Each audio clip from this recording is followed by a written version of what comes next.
when you have the support and that power base of the shareholders behind you, as a CEO, you get a lot done very quickly. What I learned is that when you've got something really quite contentious or there might be different opinions, you actually got to get that sorted out before you go to the boardroom. Nobody likes being ambushed, of course, least of all your non-executive directors. And what one has to understand as a CEO is, first of all, keep that pack as small as possible. Because it's unfair to ask a director to read a 200-page board pack. The most important relationship is your chairman-CEO relationship. If that is not symbiotic, that board is in trouble.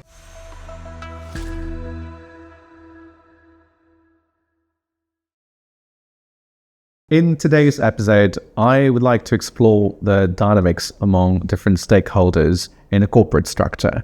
And that would include investors and shareholders, board of directors, management and CEO, and lenders and creditors. Very often their interests are not always aligned, and they may have varying levels of risk appetites that need to be considered when certain decisions are made.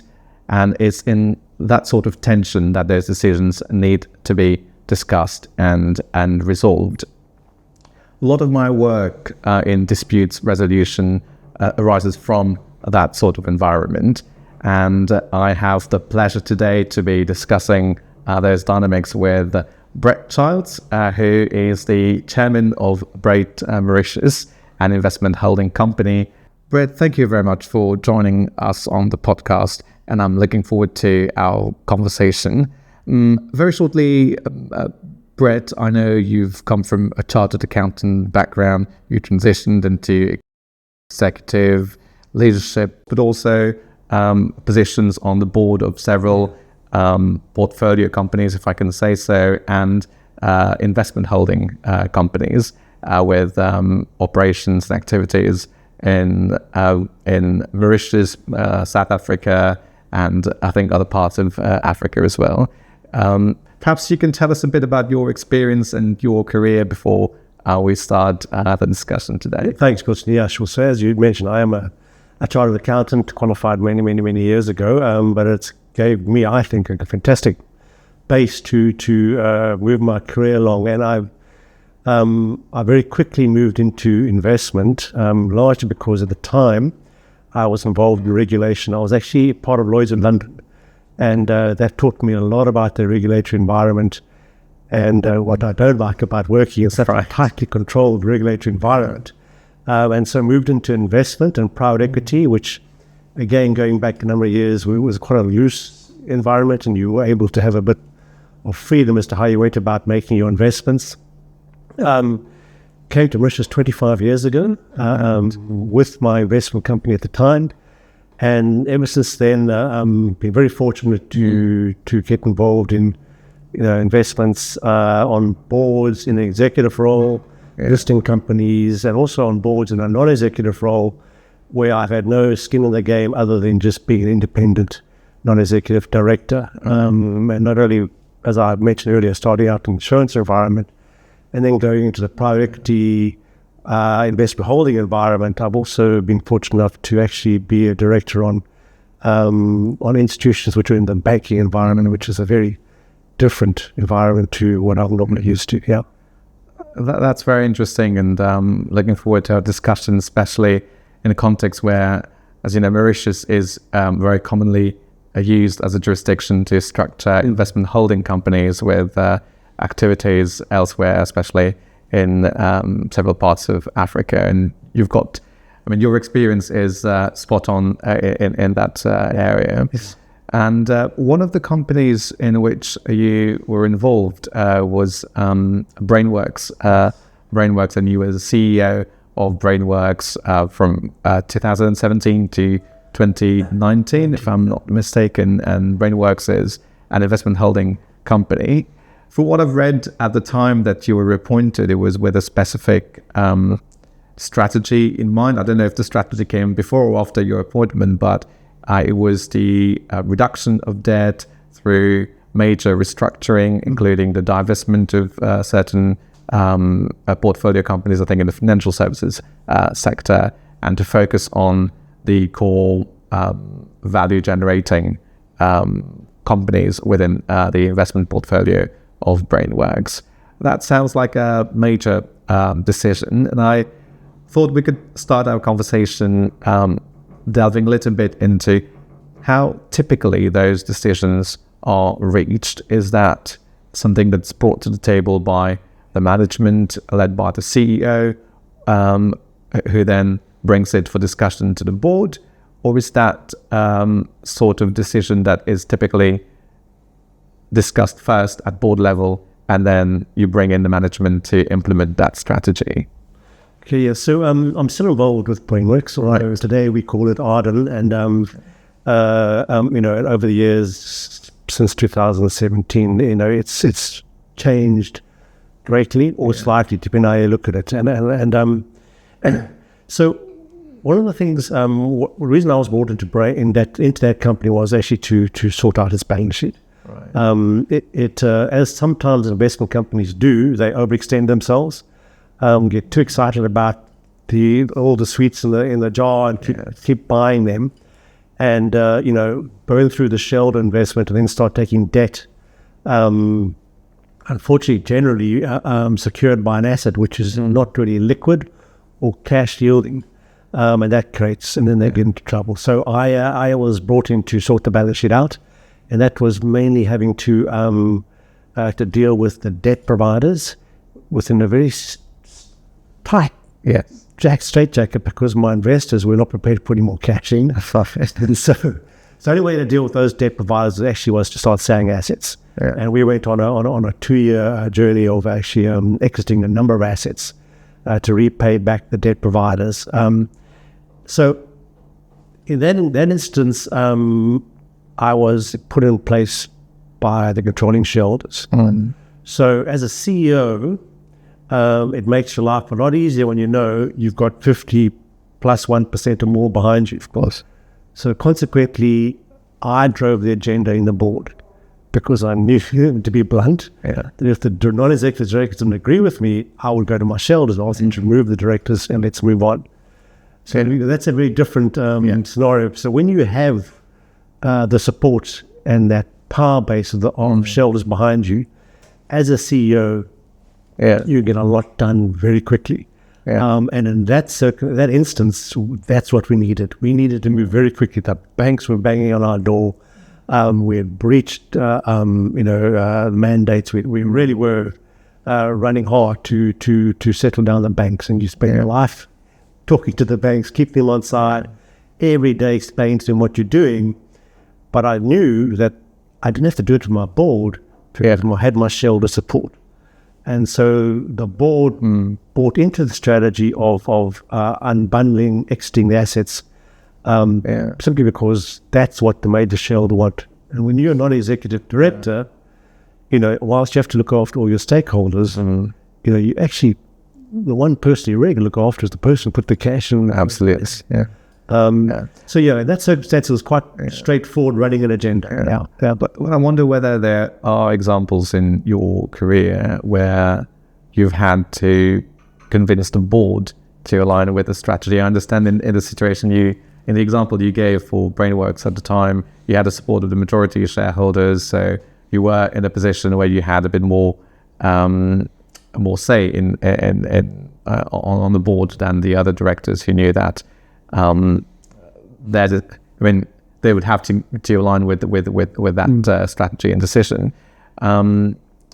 Although I would think that the ideal situation is even without the environment of that power struggle, if I may say, the ideal situation would be to bring the other directors to discuss and strategize with them. But are there situations where there was no consensus on the board and it was a bit more of struggle or challenge, if I may say? It was more of a process, I think that's the right word, to discuss and align on the strategy. Yeah, so in other environments, what I learned is that when you've got something really quite contentious or there might be differing opinions, you actually got to get that sorted out before you go to the board meeting. So in other environments, we have had informal dinners the day before the meeting, where you then really thrash out the concerns, the disillusions, the constantly. A board meeting is not the first time that the issues and concerns are being raised. So when you go to the board meetings, you're not going to have dissenting votes. You might have someone who says, look, I still don't agree with what you said. And my experience was happens is that you get abstentions. So a board member will say, look, I'm afraid I can't vote on this, but I don't want to get it against the majority. And so they would not vote, and so you would still get the whatever it is you try to get across. But my experience is that you actually try and sort out these issues before you walk into the board meeting. Nobody likes being ambushed, of course. Least of all your non-executive directors. And what one has to understand as a CEO is, first of all, keep that pack as small as possible, because it's unfair to ask a director to read a 200-page board pack. It's just, they cannot take it on board and really understand the nuances or everything in a 200-page pack. So the first thing to do is try to keep your board pack as thin as possible. And the second thing is as a CEO, to actually go and do your if I use the word, your marketing beforehand. Go and do your lobbying. Go and talk to them individually, call them, chat to them, and make sure you understand what their concerns are, so you can try and deal with it there and then. And in some circumstances, your chairman assists you with that. So for me, the most important relationship is your chairman-CEO relationship. If that is not symbiotic, that board is in trouble. So that's how I would do about it. Really do your work before the board meeting. I think it's interesting how you say you meet with the directors before the board meeting, and I can picture that in real life and in practice when you've got some physical presence. Let's say you're at a company and there are different offices, and you go and speak to other different directors before the meeting, or have lunch the day before, as you mentioned. In the context of Mauritius being used increasingly as an IFC with companies incorporated here, but directors, of course, we've got the resident directors here, and then directors at located elsewhere in the world, sometimes where the operating companies are, would have nothing to do with Mauritius. How do you have those conversations before? Because it's not the same as it's not as easy as saying, let's go for lunch and have this conversation. A Zoom call is not as informal and friendly as a corridor conversation or a lunch conversation. I wonder whether you've had whether you've experienced that sort of different situation when dealing with directors who are not necessarily based in the same place. And you're one of them. You're not necessarily based in the place where the investment companies are operating. So I think just looking from Mauritius' perspective, again, it depends on the size of the company.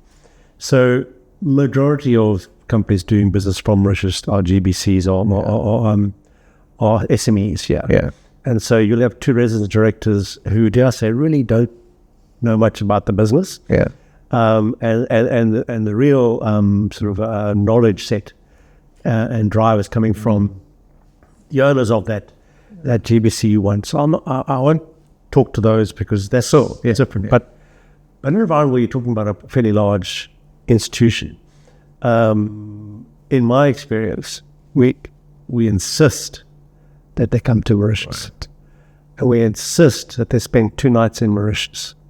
So the night before, still got the time to sit with the directors and talk to them about some issues or whatever they have concerns around the board pack, which they would have got before then.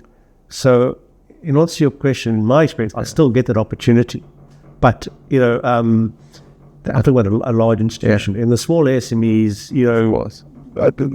well, I hope the directors are coming to Mauritius, because you've got to prove that decisions will be made in this country. So I really hope they are doing that. And whether or not they give the time to their resident directors to explain to them is up to them. And I think it's very unfortunate don't. Because I think it's very important, regardless whether you the director because you are the administrator of the company or the offshore management company, it's important that you have just a little bit of understanding about what's happening in that company. So I think it would be unfortunate if the promoters or the founders are not giving the time to resident directors to help them understand what's going on.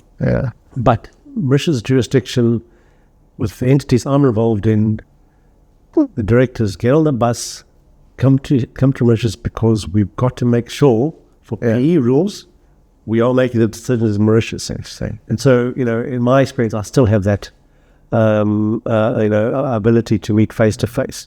Would have long before then done a Zoom call or Teams call or WhatsApp call to talk to them, so I understand what their concerns are. So when they arrive here, you got some answers to give to them. I think what you're saying is that, especially when it comes to high stakes decisions, it's important to have not just a meeting but a process, and before the meeting there are conversations that take place that don't have the same weight when it's being done by Zoom and versus when it's being done at a lunch or a dinner or in a casual conversation over coffee, because it might take more than one conversation perhaps to get to the stage where you can bring it to the board and have a more meaningful and constructive discussion at board level, if I understand you correctly. I think actually the real conversations happen outside of the board, in my experience, and that's what I would encourage people to do, is really, only when there's things contentious or, but communication is so important. And that's why, again, I go back to, if you have a chairman who you're in symbiotic with, you're in sync, then it just makes running and managing the board and managing those decisions that need to be made that much easier. In my experience, where the relationship between the chairman and the CEO is not there, then you got trouble. I mentioned at the beginning that a lot of the work that I handle in disputes arises in those environments, and I see a lot of the miscommunication or lack of communication resulting from written communication, actually, because instead of picking up the phone or having a coffee, there's a lot that goes in writing, especially because the stakeholders want to avoid that physical conversation, because either they're not prepared for it, or they don't want to confront the other person, although it's not so much about confronting the person than the issue. But I see a lot of that, and today with different AI platforms where you can ask the platform to actually generate your written correspondence, it takes away a bit of that spontaneity and, if I may say, authenticity in physical meetings or coffees and lunches. Not that I have anything against the AI platforms. I of course use them, but I think it ties in with what you're saying about the importance of physical meetings or casual chats outside of the formal setting of a formal boardroom. Yeah, absolutely. Again, nothing beats the intimacy of a physical confrontation, because you can read everything about the person. You can read their eyes, you can read their hand movements, you can read everything about them, and you can understand, you can pick up from that, the direction that you may not want to be going, so you can change it. I was with my team. The one thing I've continued to counsel with is just talk to the person. At best, at worst, talk to them on the phone. Because, people say things in the written word which they generally would not say to your face. And so it can really have upset, the relationship, because you say something in writing which your intention was not how the person who received it read it. We're all human beings. We're all very different. And so, I really do counsel teams. If you've got something really challenging or uncomfortable to put across, at worst, do it on the phone so you can talk. At best, try and get in the same room as the person. No, I fully agree. I mean, I try to avoid the long emails where you basically say things at the person instead of being in a room where you can hear each other out, and before you offload everything from off your chest, you can actually hear and engage with the other person. Yeah. There's nothing wrong with right. Absolutely not. I never said it. Yeah, absolutely not. But I think there's the right time and place for every communication method. And as I mentioned before, different stakeholders in the corporate structure might have different interests. For example, some shareholders might be looking for long-term value. Others are looking at short-term gain and short-term returns, or you're making a decision about growth and expansion, which the management is excited about, but creditors are concerned about the risk of getting their money back and all that. So when, as a CEO of a company, you have to engage with the different stakeholders, I wonder whether you have any strategy or habit or method or process that you've seen over time that allows you to make the right decision, but not only that, but also get different people aligned with it. And I wonder whether it is possible to get everyone aligned with it. That's very challenging. Yeah. And highly unlikely to get everybody aligned because people have different agendas. But the most important part is that whatever your strategy is, that you passionately believe in it. Yeah, because if people see that passion come across, you can generally win them over. So I would never be a good salesman because I cannot sell something that you don't believe in. Absolutely believe in it. And during my time in executive roles, where I have not believed in something, I will not participate. So the first thing I think to do is, as an executive, you've got to passionately believe in what you're trying to deliver, or the message you're trying to get across to the stakeholders. And then, it's really down to how you put that message across, depending on the stakeholder you're sitting in front of. So a debt provider has got a different agenda. They're short-term generally. You might be lucky to have a 5-year instrument or something similar like that, but that's a very short-term strategy. They want to know how they're going to get paid, how the yield is going to be delivered. Shareholders all have different strategies. And so, unfortunately, you got to choose the majority of them and work with their strategy. Now that is very different if you have one majority shareholder, because then you've actually got to go and talk to your minorities because they become the most important people. And I've worked in environments where with the shareholders that are trying stake, but you really got to go talk to your larger minorities and make sure they're on side. So I suppose the answer to your question, it's you generally can't get everybody at line, but as long as you keep talking to everybody and selling your strategy, generally I found I've got buy-in. So even if it might be a short-term strategy to sell assets to pay the debt back, and your shareholder saying, but that's a great asset. That long-term, we're going to get a huge yield out of that. It's cash generating, etc. You've got to explain to them, if we don't do this, then we'll have no assets because the bank might come along and foreclose. So it's just generally about getting your strategy, aligned to each individual and sell it to them. Slightly different, but in the day, strategy is about making money in business. I mean, let's not get away from it, all right? Yeah. So as long as you can show all your stakeholders they're all going to get their money back or make their money, I think people are prepared to be patient.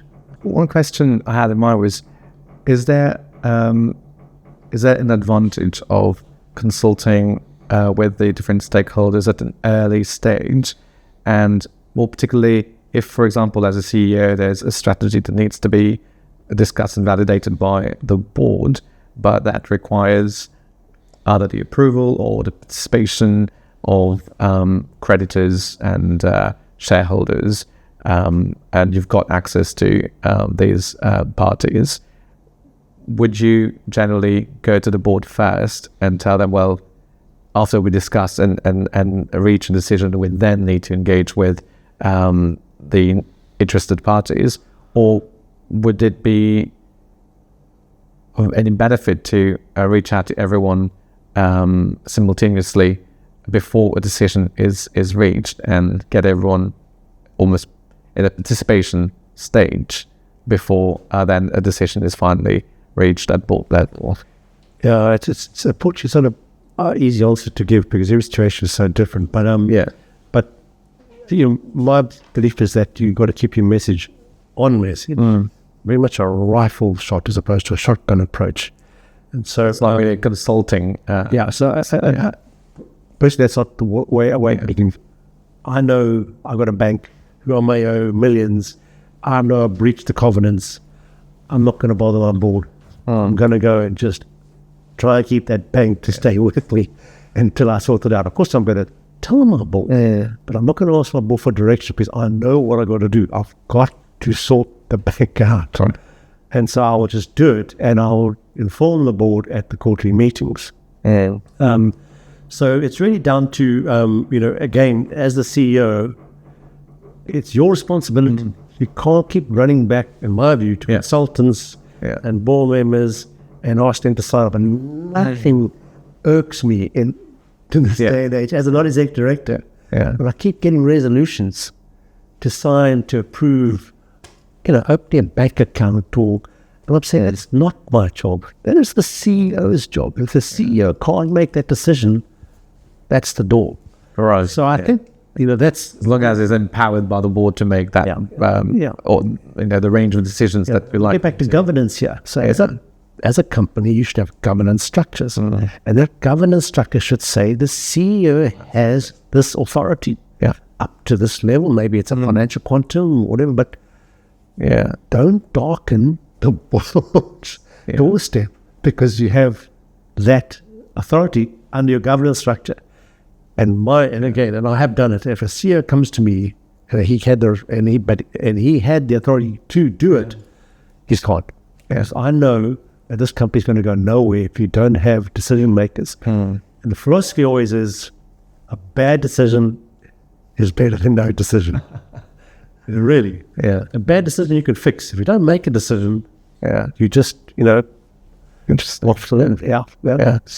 And that's also what I see in the cases that I have worked on. It's like a lack of governance that almost overburdens the communication with the board and different stakeholders because it's the framework and structure are not in place for decisions to then be made, and there's too much communication, it's too much requests being made, and then the board can't focus on what actually matters for it to discuss. Yeah, very much so. Again, governance can be overburdened. So it is a fine line in your governance structure. And you find it together as a board and an executive team over time. But governance is very important because it gives the CEO his ambit, and that means, again, as I was alluding to earlier, your problems, you sort the banks out, CEO. It's not our problem. We might have approved the debt. We approved the debt on the back of what you told us. So now if it's gone pear-shaped, to use a phrase, go sort it out. It's within your authority. I think also as a board, don't make your CEO just your mouthpiece as a board. That's you're going to hit the problem. And you said something earlier that kept me thinking. You said, personally, as a CEO, you would not be able to drive a decision or strategy that you don't agree with. And how then is it, how important is it for the board to be able to get the CEO behind the decision and strategy that they have validated at that level? And I wonder if you have an experience when an executive, whether CEO or someone high up in the management, was not convinced about the direction in which the board wanted the company to go, but that it's for the board to sit down and get that person to agree to that, or if they don't, then they might have to part ways. Yeah, again, have been there, both as a non-exec and as an exec. So, quite frankly, as executive, if I don't believe in the plan, I go. I I cannot be in charge or run something I don't have. Before you reach that position, is there anything that the board can try to do to bring you on the side, to bring you on their side, or is that once the decision? Generally, communication. Yeah. If your chairman and your non-executive directors are proposing something, again, just as I was doing earlier, it's about convincing people, the CEO convincing, it's the other way around. But I think there's something fundamentally wrong in a board if the board is driving the strategy and not the CEO. There's something fundamentally wrong. Yeah. And that's why as a CEO, I will not stay around because it's my responsibility to bring strategy to the board and the board then agrees or doesn't agree and then we tweak it. It's about it's about negotiation. It's then about compromise. Yeah. Eventually, you'll find the road. Board should not be doing strategic working on the strategy of a company. That's the executive's responsibility. But as a non-executive, if you can't get your CEO on board, someone's got to go. Yeah. Simple as that. And generally, in that instance, because the board is not agreeing with the executive's going to go. And I have been in those instances where you've had to sit down executives and say, I'm really sorry, but you just don't agree. Yeah. And we need to amicably separate. Yeah. And the reason, I totally agree with what you're saying. The reason why I'm asking the question is I wonder whether there is any room to sort of find an agreement. And in my experience, for example, when I sit down with a client who is trying to drive the strategy of a case, when that's really my job, I'm the one who's going to be standing in court and making arguments and having to defend the strength of those arguments. And the client sometimes might want the case to be driven in a different way. And of course, the immediate reaction would not be to say, let's part ways, but we'll have to discuss, and I would have to explain why I think this is the right strategy and why I'm making those decisions. But of course, at the end of the day, if the client, insists on things being done in a certain way and they're entitled to that, that's their decision. But I can't be the person who's going to be implementing that strategy if I don't believe that's the correct way. I think that goes back to what you were saying about, like, if the CEO at the end of the day doesn't feel like he can support that decision or he's aligned with that decision, and almost as if the board is taking away the CEO's responsibility and prerogative of coming up with a strategy and decisions would fall in his capacity, then that's the end of that journey. Well, I think so, because it then becomes I don't want to use trust, but it becomes a concern, and that you can't expect someone who doesn't believe in something to actually be responsible for delivering it. They're going to do it half-heartedly. They're going to, that's just not good enough in this day and age. This day and age, as you know, we all have to be right on our game day one. So if there is this is really fundamental stuff we're talking about. Let's go bake bread or let's go sell beer type strategy. And if a guy doesn't believe in baking bread, you've got to part ways, because they're just. So we talk about some real fundamental things within a corporate environment. Generally, life is not so vanilla. Generally, what happens is you'll compromise.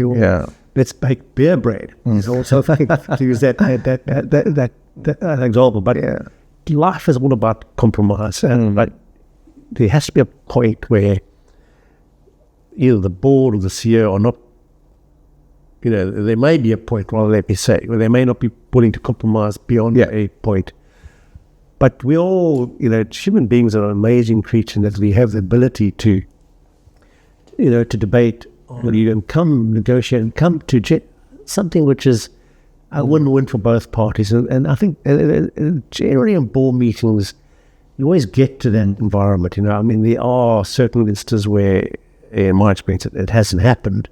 and then something has to give. But I just, But the bottom line is that if there's a fundamental disagreement, one or other is going to go. And it really then depends who's got the power. Yeah. But I don't think, as we say, the end of a journey is necessarily a contentious or something that arises from.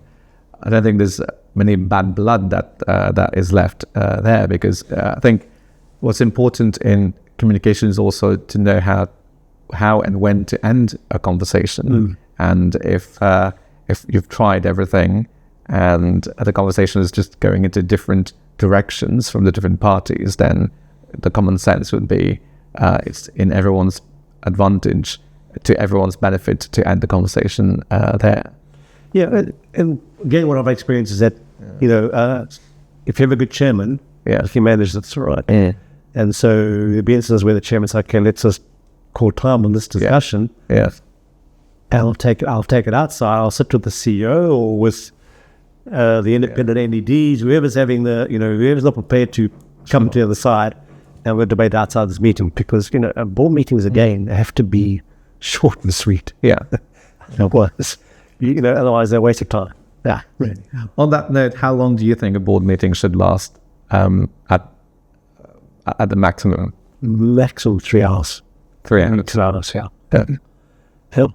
These would be considered as long board meetings, especially if you've had conversations outside of the room before. Yeah. And so no more than 2 hours. You cannot concentrate. Because that's what you should be doing at a board meeting. You should be just tuned in. All your brain cells should be sparkling. And I think after 2 hours, your mind starts wavering, and wanting it absolutely drives you to distraction. Yes. Is when a board member's got their phone on the table, because he's there for the fees, and that I find very frustrating. Well, as a business owner, always see. In any conversation that would be frustrating, but especially in one where you're engaging a lot of you're engaging intellectually to make high stakes decisions. Brett, we've talked about CEO and the board and the channel, the communication channel between them, and we've talked about other stakeholders, lenders, creditors, for example, that you might have to get behind a certain decision. I wonder if we can talk about the relationship between the board and the shareholders or the investors. And I'm different in a listed company, but I'm talking of a situation where you've got certain big investors as opposed to just hundreds of individuals. And correct me if I'm wrong, but of course the board is answerable, is accountable to the shareholders. There's a need to be transparent in decisions being made and the direction and the state of the company, the financial position and all that.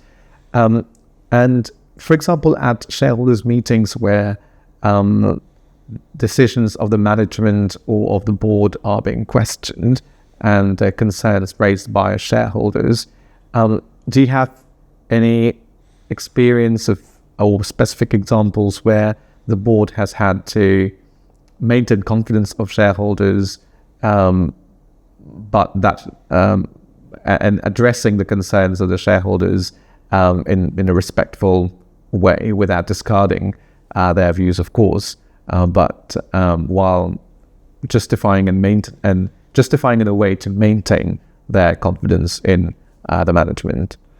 Yeah, so I've actually been involved in meetings, unfortunately, we had no confidence from the shareholders. And that, again, I don't know if your listeners will recall, in the late 80s and early 90s, there were huge natural disasters, as well as human-made disasters. We had Piper Alpha, which blew up in Alaska. We had Pan Am airplane, which went down. We had Exxon Valdez ship, which crashed. And at that stage, again, I was involved in Lloyd's in London. Right. And Lloyd's of London, if you were a member, stroke shareholder, you had unlimited liability. Right. That meant you could lose the laces out of your shoes, and that's what happened in the early 90s. And my job then was to come in a firefight and actually to try and limit the losses that these poor shareholders were facing. And they were extraordinarily big. So in those AGMs, they were terrifying because you were sitting at a desk and you just had shareholders who were immensely angry.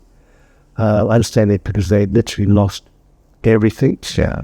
And in that instance, those circumstances, there's stuff you can do to try and, to try and manage the situation. You just have to take the anger, explain that you're just the messenger, and you're on their side trying to sort it out. And that's all about then communication. But generally, in a private sort of environment, you only worry about the major shareholder. In a private environment, that's only persons you have to keep on side. Now, I'm very fortunate working in an investment opportunity where we have no major shareholder. We all own enough that you have to get 2 or 3 people together to be able to have a majority to make something happen, which maybe the others don't. And I say that's quite a fortune because it's actually a lively debate environment where we all sit down and I don't say scream and shout, but we argue and discuss and debate, and we need to get everybody across the line. So we don't do anything unless we've got all 6 of us across the line, and that's fantastic fun because you really got to sell your idea, and I actually thrive in that. It really is very exciting. But in most private enterprises, you only need 1 or 2 people who are your major shareholders, and then it's very easy to run the business because if you've got them on your side, you have the authority to take things through. But in a listed environment, both as a CEO and as a chairman, I've always made sure you talk to as many of your shareholders as you can, and not the guys who own a few shares. But I think people own, 3% and up. You give the guys the time. Go and chat to them about the strategy, what you're doing, what are their concerns, which generally are just about dividend yield, etc. And again, I just keep coming back to it. It's just communication. Take the time out to actually talk to people. And you can generally keep your relationship with the shareholders on side. I've been in an instance where that relationship broke down. And so in that instance, I was able to find the investor to take that shareholder out and bring in people who are like-minded. But before that happened, it was an extremely challenging environment to work in. It was really, really very it was just terrible. And I would again hope nobody has to experience that. And in life, not everything goes according to plan, and the same in business. And I'm sure there would be situations where you've made a decision which you thought would be the right decision at that time, but turns out wasn't that great, whether it's because of natural disaster or collapse of the markets, and for whatever reason the investment didn't turn out to be as beneficial as one would have thought initially. And I wonder how that sort of conversation goes at shareholder meetings where the shareholders are frustrated. Are they frustrated with the decision of the management, or they're frustrated at the general situation that was not caused by the management, but just turned out to be the result of how the markets went?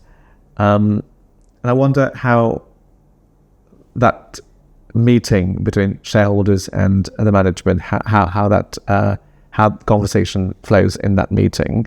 If you have any specific example that you could think of, but or just typically when shareholders raise their concerns. So I think I've promoted some investment decisions which have not gone the right way, and then they've been my responsibility.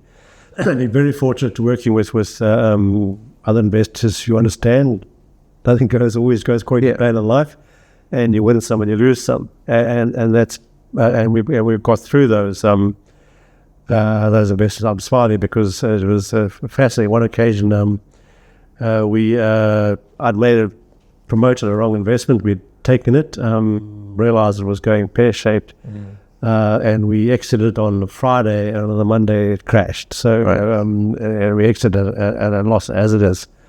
So these things happen. Yeah. I think where the issue comes is where you haven't actually communicated your original strategy and the person hasn't bought in. And certainly I have that experience. And that was largely in that instance where I was taking over an investment portfolio and then trying to sort them out. And one or two or three of those in that case crashed. And the shareholders were really annoyed, but they were annoyed because they didn't really know about it, and now I was telling them after the fact. And so again, it was a bit more, as a messenger, I was being shut down.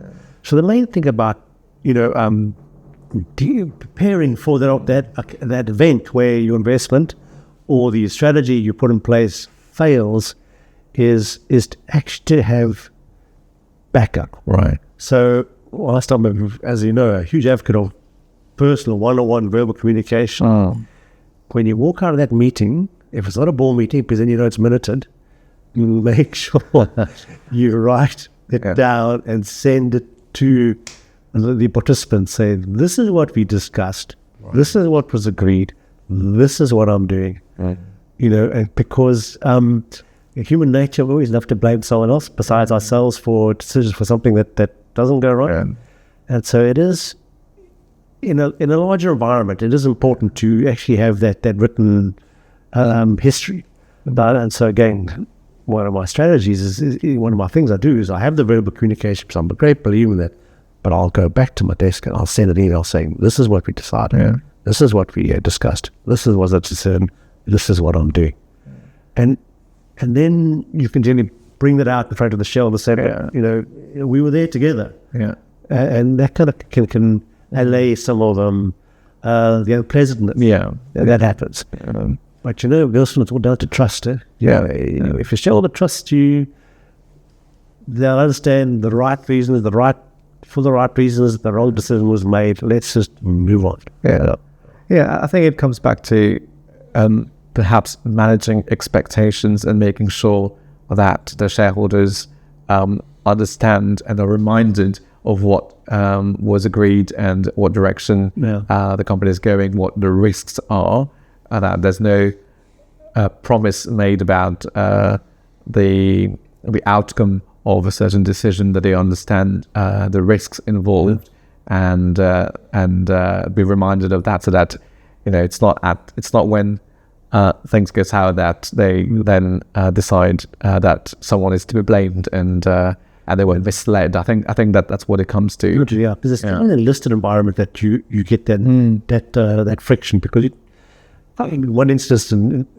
I have had a meeting with the shareholder, confidential meeting. I informed the shareholder I'm going to make the CEO redundant. Set up my reasons why, etc. The shareholder accepted them. I'm not saying they agreed with them, but they accepted them, and they were grateful that I had explained to them. Right. I then went and made the CFO redundant as well. Right.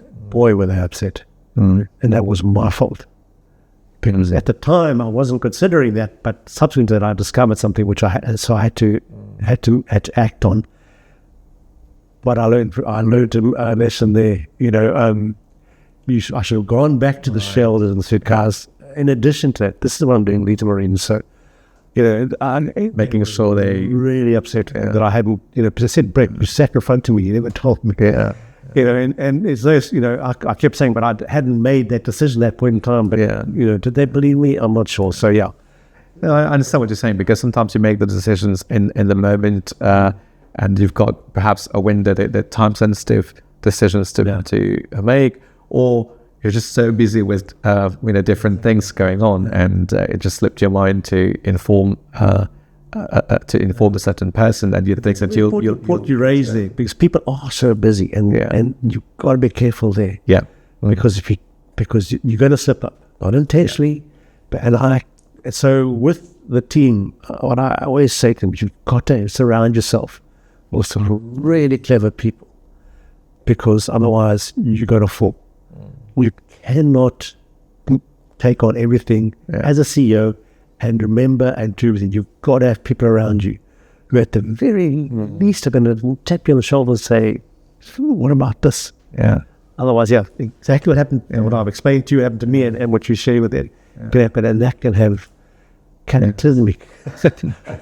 And I think the danger there is to make important decisions and then delay the communication, and of course it can affect the trust that people have in you, because they wonder, why did you not communicate at the material time? And you should always employ people who are cleverer than you. Absolutely. Because it makes you look good. Brett, I mean, thanks very much for your time. It's been such an insightful conversation and discussion with you. And I mean, it's just interesting to hear someone with your experience from sitting on different levels in the corporate structure, whether it's executive or board or even as a shareholder of portfolio companies, be able to put those dynamics together and speak from that sort of experience. So Brett, I have a final question for you.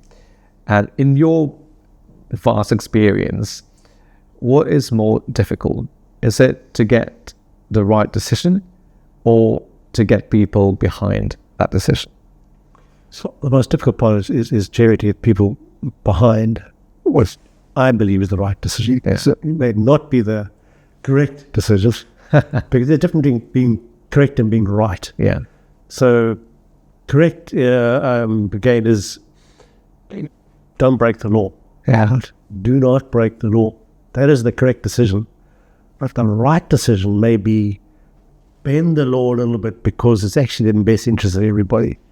So sometimes it's for me, it's sometimes the hardest thing is being to get people to buy in to do the right thing.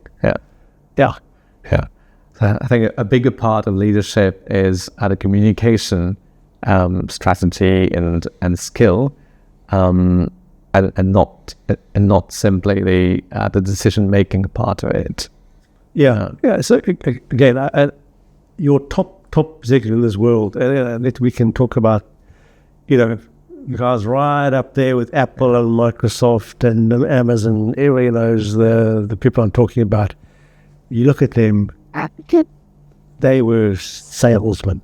They could sell their idea and get people to believe in them. So one of the most important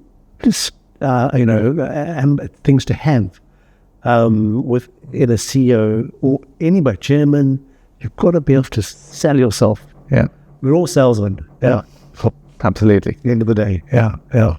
Thanks very much for your time, Brett. Very much appreciated. Thanks, Bilshan.